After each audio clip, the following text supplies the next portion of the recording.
हमारे चैनल को सब्सक्राइब करें, बेल आइकन ज़रूर प्रेस करें।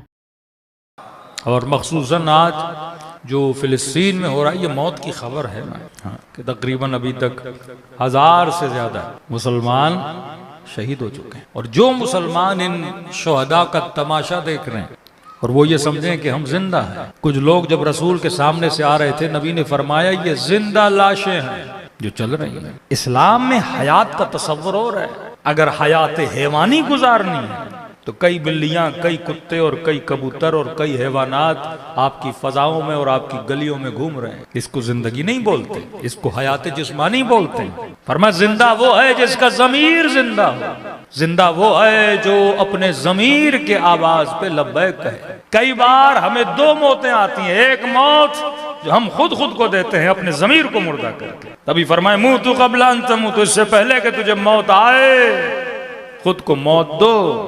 क्या मतलब? कभी कभी मौत मानाए जिंदगी में भी आती है, क्योंकि मौत सोए हुए आदमी को जगाने का भी नाम है। मासू फरमाते मुँह तू क़ब्ल अन तमूत, इससे पहले कि तुम्हारी रूह को निकाल के तुझे जिंदा किया जाए, तू खुद को क्या कर दे, जिंदा कर दे। अगर दुनिया में इतने मुसलमान है और तमाशा देखें कि हजारों मुसलमानों की जानें ली जा रही हैं, बच्चों को मारा जा रहा है, खवातीन को मारा जा रहा है, और कुछ मुस्लिम ममालिक ये बोलें कि हम इतना पैसा दे देंगे। थे हमारे अंदर भी कुछ ऐसे शिया जो कहते थे मौलाना इमाम ज़माना आएंगे, हम फंडिंग बड़ी करेंगे, लड़ेंगे नहीं। मौला को पैसों की जरूरत होगी, हम पैसे तो जरूर देंगे, लेकिन मैदान जिहाद में जाना मौलाना ये हमारा काम नहीं है। हम बिजनेस अच्छा कर लेते हैं लेकिन तलवार कौन उठाए। हम दुकान पर बैठना तो जानते हैं लेकिन सख्तियां कौन बर्दाश्त करे। तो आज वैसे ही मुसलमान जो कहें कि हम $2 करोड़ तो दे देंगे, लेकिन उनकी मदद कैसे करें। और फिर अमीरुल मोमिनीन का वही जुमला याद आता है कि बातिल जब अपने बातिल पर इतनी मजबूती से खड़ा है मुस्लिम, तो अपने हक पे खड़े होने के लिए तैयार क्यों नहीं होता। कि उनके 600-700 लोग मारे जाते हैं और अमेरिका का वजीर खारजा वफा है ना, ऐसी वफा मुसलमानों में पाई जाए।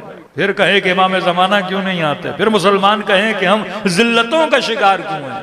ये मुस्लिम नहीं, ये मुर्दा लाशें हैं जो कलमा पढ़ के ऐलान इस्लाम करते हैं और ऐलान मुसलमानी करते हैं। कि उसका वजीर खारजा फौरन पहुंच जाता है इसराइल में, और अभी उनकी इलेक्शन की कैंपेन चल रही है, और अपनी कैंपेन में ट्रंप भी ये बोले कि मुझसे बेहतर कोई प्रेसिडेंट नहीं हो सकता जो इसराइल का दिफा करे। तो ये बातिल अपने बातिल की हिमायत में किस तरह खड़ा है कि अपना असलाह भी भेजे, अपने फौजी भी भेजे, अपने जहाज भी भेजे। एक तरफ दूसरी उम्मत मुस्लिमा के पूरा पाकिस्तान क्रिकेट पे लगा हुआ है कि हमारी टीम ने छक्के कितने मारे और 4 कितने मारे। तुम्हारी एक मैच में इतनी रन्स नहीं बनती जितने वो अपने बमों से मुसलमानों को मार देता है। ये मुर्दा ज़मीरों की मिसाल है कि किस हाल में ये मुसलमान मैच देख सकता है और तालियां बजा सकता है और खुश हो सकता है। अमीरुल मोमिनीन ये फरमाया अगर किसी यहूदी खातून के पांवों से पाजेब उतारे जाएं जुल्म करके, और अगर कोई ये सुन के मर जाए तो वो गोया शहादत की मौत मर गया है। ये नहीं कि सिर्फ इंसान मैदान जिहाद में जाके लड़े, कम अज कम वो दर्द तो उसके वजूद में मौजूद हो।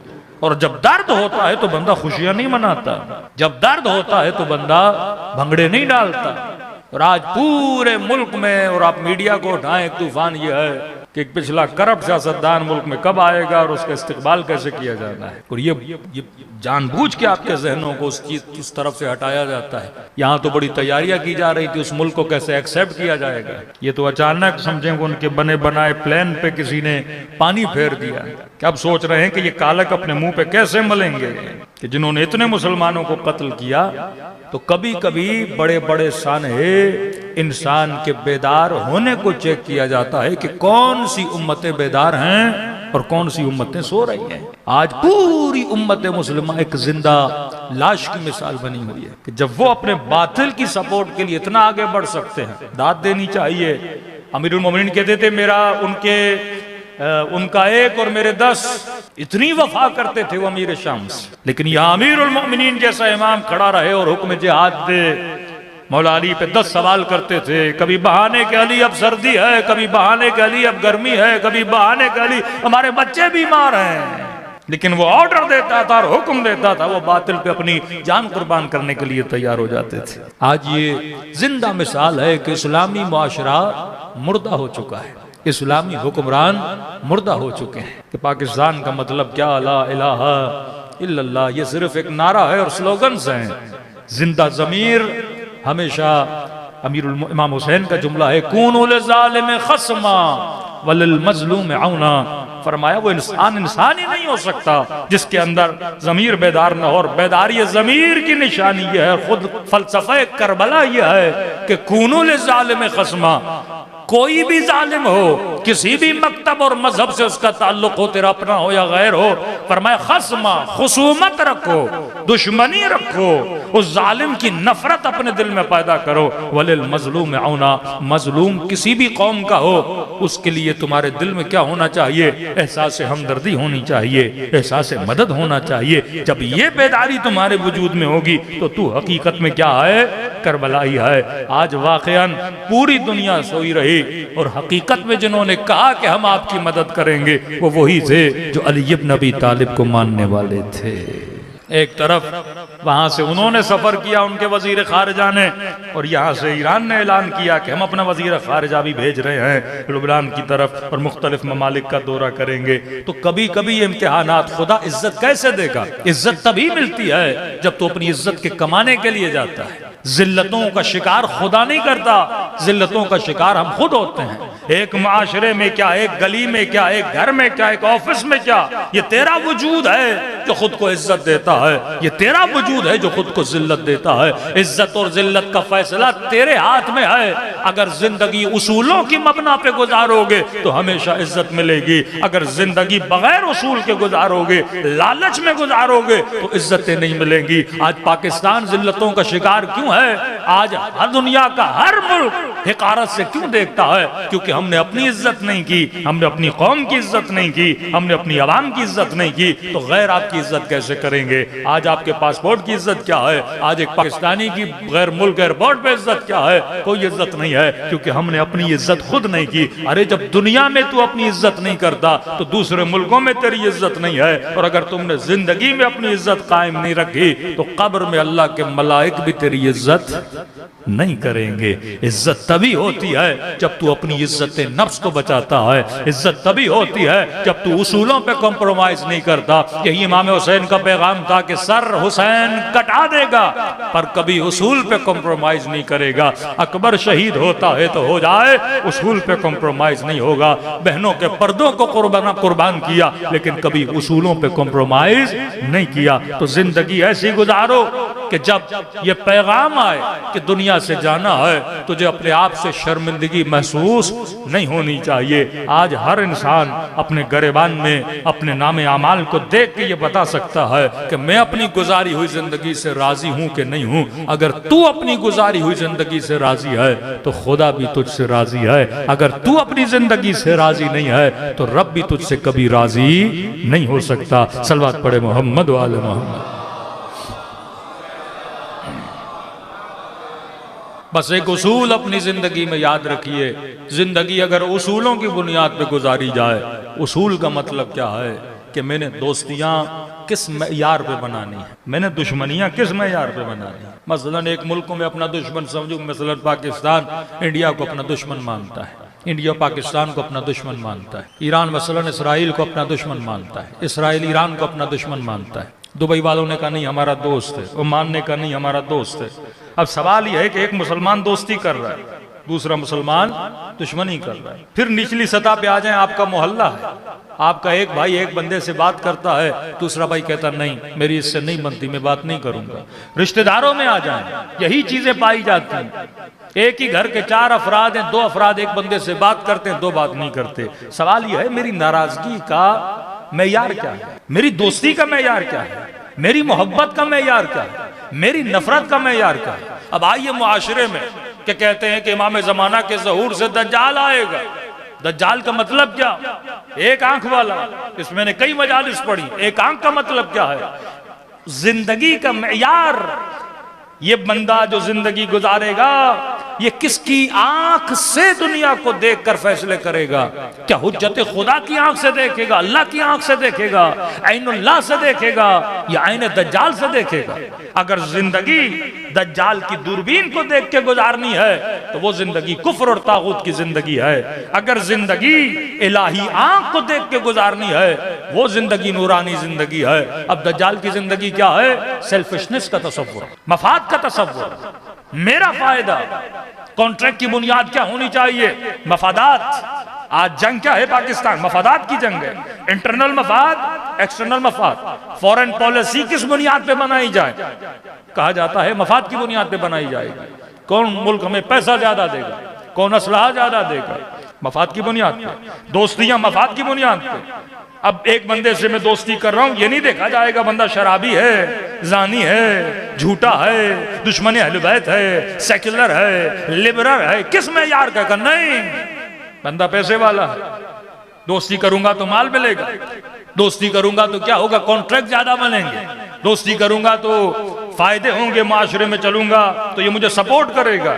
मतलब दोस्ती का मेयार क्या बना? ये वही दज्जाली आंख है कि मैं दोस्तियों का मेयार, बेटियों के रिश्तों का मेयार, बेटों की शादियों का मेयार, मेरे जिंदगी में सिलेक्शन का मेयार, मेरी जिंदगी में चुनाव का मेयार, मेरी जिंदगी में इलेक्शन का मेयार क्या बना? ये वो आंख है कि तू किस बुनियाद पे चीजों को चुनता है। अगर दज्जाली आंख रखता है तो वो सेल्फिशनेस का तस्वुर है, वो मफाद परस्ती का तस्वुर है। अब मैंने अपने मुल्क को बचाना है और उस मुल्क को बचाने के लिए अगर 10 मुल्कों को तबाह करना पड़े तो मैं कर दूंगा। ये वही दज्जाली आंख है। अगर पूरा अफगानिस्तान भी तबाह होता है तो हो जाए, क्योंकि मैंने अपने मुल्क को बचाना है। इराक तबाह होता है तो हो जाए, मैंने अपने मुल्क को बचाना है। यही सेल्फिशनेस का तस्वुर के इसराइल कहे कि अगर 2 मिलियन गजा में रहने वाले मुसलमान मरते हैं तो मर जाए, क्योंकि इसने मेरा मारा है और मैं एक के बदले में 100 मारूंगा। ये मफाद का तस्वुर है। लेकिन इस्लाम का तस्वुर क्या है? जब जंग करो तो मयार रखा करो, जब जंग करो तो उसूल रखा करो। फरमाया भागे हुए को कभी पीछे से वार न किया करो, किसी की बस्तियों को उजाड़ा न करो, किसी की खेतों को उजाड़ा न करो। इस्लाम ने एक मेयार बना दिए, लेकिन आज दुनिया में कोई मेयार नहीं है। मेयार यह है कि मेरी बका अगर है तो पूरी दुनिया को तबाह करना है तो कर दो। मेरा घर बच जाए लेकिन 10 घरों को आग लगती है तो आग लग जाए। वही गेम जो पॉलिटिकल पार्टीज कराची में या पूरे पाकिस्तान में खेलती हैं। कभी नेशनलिज्म का बद्दा, कभी लिसानियत का पत्ता खेला जाता है। मतलब हम बच जाए, हमारा वोट बैंक बन जाए, हमारी वैल्यू बढ़ जाए। और उस वैल्यू को बढ़ाने के लिए अगर मैंने 10 लोग मरवाने भी हैं तो ये बाज औकात अपने बंदे भी मरवा देते हैं। मजलूम बनने के लिए अपने बंदे मरवा देते हैं ताकि मुआशरे में हमारी क्या बने? वैल्यू बने। ये वही सेल्फिशनेस का तस्वुर है। लेकिन हुसैन ने करबला में सर कटा दिया, अपने मफाद के लिए नहीं, दीन खुदा के लिए। ज़ैनब ने चादर कुर्बान कर दी अपने मफाद के। अपना नुकसान है ना, फायदा तो नहीं हो रहा। किसके लिए? दीन खुदा के लिए। क्योंकि वो किस आंख से देख रहे थे? अल्लाह की आंख से देख रहे थे। वो निजाम इलाही की बुनियाद पे देख रहे थे। सल अपना असद जो है सीरिया का प्रेसिडेंट जो है, उसको ऑफर दी गई बाकायदा कि जाओ ईरान को पैगाम दो कि अगर ये इसराइल को तस्लीम कर दें तो हम पूरे खित्ते का किंग बनाएंगे, जिस तरह शाह ईरान पूरे मिडिल ईस्ट के किंग था। अब जितनी भी उस जमाने में सियासतदानों की शादियां देखेंगे, शाह ईरान की शादी मिस्र से, उस वक्त भुट्टो फैमिली में ईरान से, यानी हर बंदा ये चाहता था या अपनी बेटी दें या वहां से किसी को लें। क्योंकि जिस तरह आज सऊदी अरब है, हर बंदा किंग खानदान से कुछ चीज लेना चाहता है, अबू धाबी से रिश्ते करना चाहता है। क्योंकि मिडिल ईस्ट को तकसीम किया जाता है कि ये पावर इस मुल्क को दिया जाएगा, का पूरा पावर आपको देंगे, पूरे खित्ते में आपकी ताकत होगी, आपका मजहब, आपका फिरका हावी हो जाएगा। जिस तरह एक फिरके को पूरी फैसिलिटीज दी गई, वो फिरका बढ़ता गया। हालांकि कम तादाद में थे, लेकिन आप देखें कई मुल्कों में उस फिरके को बढ़ाया गया, फैसिलिटेट किया गया। तो आपको भी करेंगे, बस शर्त यह है कि आप हमें मान जाओ। कभी आपका क्या जाता है? वो तो शिया है नहीं, उनकी आपसे बनती नहीं, आप उसे हमें मान लो, पूरे खित्ते में आपको पूरा पावर दिया जाएगा। लेकिन इन्होंने कहा नहीं, अगर हमारे मुल्क पे मसाइल आते हैं आ जाए, हम हुसैनी हैं, कम हम उसूलों पे कॉम्प्रोमाइज नहीं करेंगे। कितना आदमी बढ़, ये सारे सैंक्शंस, कई ऐसे नेशनलिस्ट ईरानी हैं जो इसकी मुखालिफत करते हैं। भाई हमारा क्या जाए, पैसे हम कमाए और तुम मदद दूसरों की करते हो। मुल्क हमारा, रिजर्व हमारे, कमाई हमारी, दौलत हमारी, मादिन हमारे, लेकिन आप किसी गैर की मदद के लिए उन चीजों को इस्तेमाल करो। किसी गैर की मदद के लिए नारा लगाओ और सारे मुल्क पे सैंक्शन लग जाए, पूरी कौम मुश्किलात का क्या हो जाए, शिकार हो जाए। लेकिन जो ऊपर बैठे थे उन्होंने कहा नहीं, इमाम हुसैन का एक उसूल है, कूनु लिज़ालिम खस्मा वलिल मज़लूमे औना। कुछ भी हो जाए, अगर नारा लगा है हुकूमत महदी का, अगर नारा लगा है कि हम इमाम ज़माना के मानने वाले हैं, तो हमारा किरदार भी तो बताए ना कि हम किसके मानने वाले हैं। और देखिए आज खुदा ने पूरी दुनिया में ये शरफ है ना, ये इज्जत है ना कि ताकत वाले दौलत वाले आज खामोश हैं, लेकिन जो किल्लत में हैं, लेकिन वो फिर भी मजलूम की सदा के लिए आवाज को क्या कर रहे हैं, बुलंद कर रहे हैं। सबसे पहले यमनियों ने आवाज दी कि हम तैयार हैं, ईरान ने कहा हम तैयार हैं, लुबनानियों ने कहा कि हम तैयार हैं, इराकियों ने कहा कि हम तैयार हैं। यानी जिन चारों जगह से आवाज आ रही थी, चारों के चारों हैदर कर्रार के मानने वाले थे।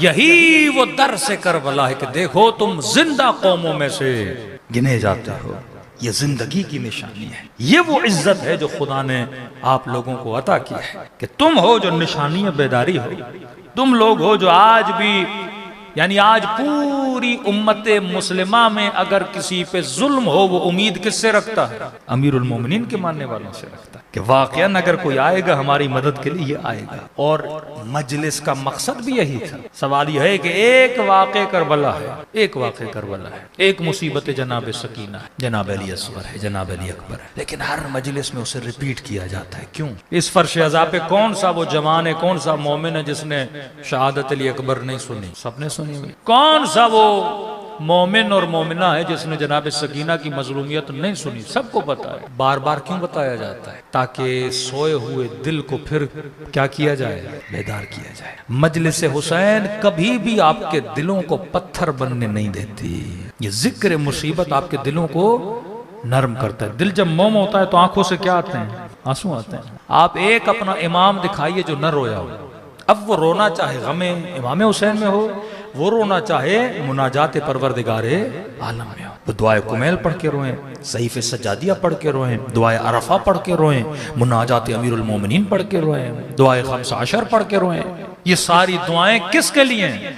कि बंदे का दिल क्या हो जाए, नरम हो जाए। कि सैयदा ज़ैनब फरमाती हैं कि दुआए अरफा पढ़ते पढ़ते इमाम हुसैन वो कैफियत तारी हुई, इमाम के महासिन पे आंसू जारी थे और यहाँ तक कि मौला सजदे में गिर गए। और फरमाया जब सजदे से सर उठाया तो जिस मिट्टी पे सजदा किया था वो पूरी मिट्टी आका के आंसुओं से गीली हो चुकी। यही कैफियत इमाम ज़ैनुल आबिदीन की, यही कैफियत जनाब कुमैल बताते अमीरुल मोमिनीन की कि पूरी रात कुएं में सर डाल के अली मुनाजात अमीरुल मोमिनीन पढ़ते थे, मौलाई या मौलाई कैफा अदऊक वाना अना। किसको? अली मौला कर रहा है अपने परवरदिगारे आलम। तो फरमाया दिलों को कभी सख्त होने नहीं देना। नमाज की कैफियत बताए मोमिन, अगर नमाज पढ़ो तो कोशिश करो रिक्कत भरी आवाज में पढ़ो ताकि तेरी आंखों से आंसू जारी। अल्लाह ये चाहता है कि ये दिल कभी पत्थर न बने। दिल जब नर्म होता है तो फिर मजलूम की आवाज के लिए सदा बुलंद करता है। लेकिन जिस माशरे के दिल पत्थर हो जाए, एक वक्त था पाकिस्तान में कराची में डेली 8-9 लाशें गिरी करती थी। तो कोई लाहौर का बंदा, कोई पेशावर का बंदा, कोई फैसलाबाद का सुनता था 9 लोग मर गए तो वो परेशान हो जाते थे। लेकिन कराची वाले को बताया जाता था 9 मर गए, कहते अच्छा 9 मरे, हमने सोचा आज 17 मरे। कभी बम ब्लास्ट होता था 20 मर गए, फिर 40 मर गए, फिर 200 मर गए। तो खबर सुन सुन के दिल क्या हो चुके थे, सुन हो चुके थे। अब परवाह नहीं, 200 मरे मर गए। ईद मिलादुन नबी पे 100 से ज्यादा लोग मर गए। जूं की तू तक नहीं हुई पाकिस्तानियों को। दिल क्या हो चुके हैं, पत्थर हो चुके हैं। इटली या फ्रांस में एक जवान को पुलिस ने मार दिया, एक जवान को। पूरे मुल्क में हम हंगामे हो गए कि पुलिस ने गलती से एक जवान को मारा है। यहाँ लोगों की निगाहों के सामने लोग मार दिए जाते हैं, मुर्दा हो चुके हैं। ये मुआशरा अफसोस से जिस मुआशरे में हम रह रहे हैं एक मुर्दा मुआशरा है। लोग मर जाएं परवाह नहीं, इज्जतें लुट जाएं परवाह नहीं। ये जिंदा दिल बंदा हुसैनी होता है। कितने लोग हैं जो जुल्म सुन के रातों को रोएं, कितने लोग हैं जो मजलूम की आवाज सुन के रोएं। ये रोना बताता है कि बंदा क्या है, जिंदा है। इमाम हुसैन अपनी मजलिस में बुला के तेरे दिलों को जिंदगी अता करते हैं। हैं कि जिंदा होगे तो हुसैनी रहोगे, मुर्दा इंसान इस माशरे में बहुत पाए जाते हैं। फरमा दिल में दर्द पैदा करो, मजलूम की आवाज के लिए आवाज उठाया करो। मुझे नहीं पता कराची में कोई रैली निकली कि नहीं, अगर मजलूमों की हिमायत में सबसे बड़ी रैली निकलनी चाहिए तो वो अहले बैत के मानने वालों की आवाज होनी चाहिए। अगर हम आशूरा का जुलूस निकालें, अरबईन का जुलूस, ट्रेनिंग दे रहे हैं इमाम हुसैन आपको, क्या आज से 1000 साल पहले जो जुल्म हुआ था उस जुल्म और बर्बरियत के खिलाफ तुम क्या निकाल रहे हो? जुलूस निकाले। तो ये ट्रेनिंग है कि आज भी अगर जुल्म हो तो तुम्हारा ज़मीर क्या होना चाहिए? बेदार होना चाहिए। तो